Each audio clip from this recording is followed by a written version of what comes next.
Aujourd'hui, nous sommes à l'Assemblée nationale pour débattre de la résolution que le groupe socialiste a déposée au Parlement, qui sera votée mardi.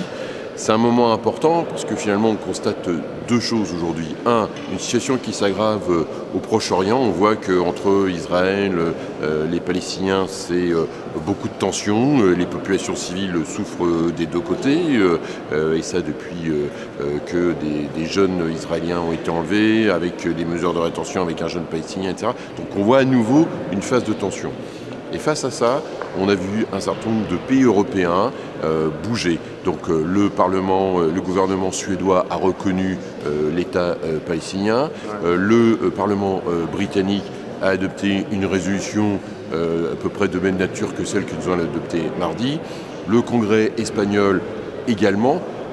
La nouvelle commissaire européenne aux affaires étrangères pousse l'ensemble de ces initiatives. Donc on voit que le front européen bouge, les différents pays en Europe sont en train de se dire qu'on ne peut pas continuer comme ça du fait de l'aggravation de la situation et que là aussi l'Europe qui porte du fait de son histoire terrible la voie de la paix, eh bien, pousse à ce que tout le monde se remette autour de la table.